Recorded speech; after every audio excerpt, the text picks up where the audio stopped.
Brahmaputra valley fertiliser corporation লিমিটেডত চাকৰি কৰিব বিচাৰে নেকি বা তাত এপ্ৰেণ্টিছ কৰিব বিচাৰি আছে নেকি, তেতিয়াহ'লে আপোনালোকৰ বাবে এটা ভাল খবৰ আছে।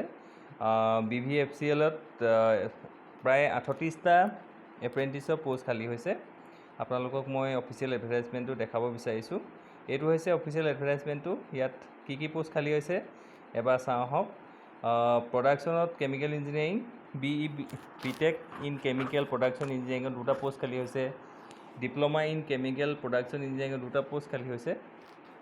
মেকানিকেল ইঞ্জিনিয়াৰিঙত BTech ইন মেকানিকেল ইঞ্জিনিয়াৰিঙত 2টা পষ্ট খালী হৈছে। ডিপ্ল'মা ইন মেকানিকেল ইঞ্জিনিয়াৰিঙত 2টা পষ্ট খালী হৈছে। Trade apprentice machinist ITI plus SSLC machinist তাত এটা পষ্ট খালী হৈছে।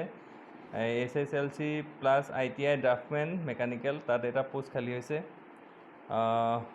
ৱেল্ডাৰৰ পষ্ট খালী হৈছে। ফিটাৰৰ পষ্ট খালী হৈছে।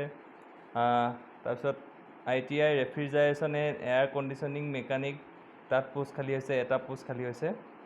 তাৰপিছত ITI মেকানিক ডিজেলৰ পষ্ট খালী হৈছে, এটা পষ্ট খালী হৈছে।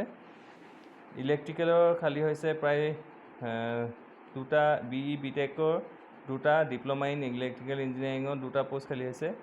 SSLC প্লাছ ITIত পষ্ট খালী হৈছে এটা। ইনষ্ট্ৰুমেণ্টেশ্যনত 2টা পষ্ট খালী হৈছে। Diploma in instrumentation electronics and communication electronics and telecommunication এইবোৰ তাত 2টা পষ্ট খালী হৈছে। SSLC প্লাছ ফিটাৰ ITI তাত এটা পষ্ট খালী হৈছে।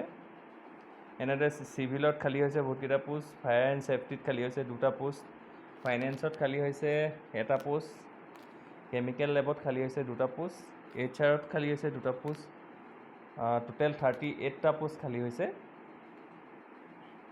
আৰু বয়সৰ সীমা দি দিছে, মিনিমাম এজ 18 ইয়াৰ্ছ হ'ব লাগিব, মেক্সিমাম 24 ইয়াৰ্ছ হ'ব লাগিব। আৰু OBC নন ক্ৰিমিলিয়াৰৰ বাবে 3 বছৰ ৰেহাই দিছে। এপ্ৰেণ্টিছশ্বিপ ট্ৰেইনিংটো 12 মাহৰ কাৰণে হ'ব। আৰু তাৰ বাবে আপোনালোকে apprenticeshippindia.gov গৈ আপোনালোকে এপ্লাই কৰিব লাগিব। আৰু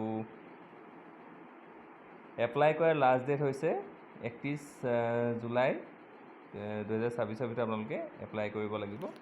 এইটো ভিডিঅ'ত এইখিনিকে জনালোঁ। এনেকুৱা ধৰণৰ ভিডিঅ' পাই থাকিবলৈ মোৰ চেনেলটো ছাবস্ক্ৰাইব কৰিব।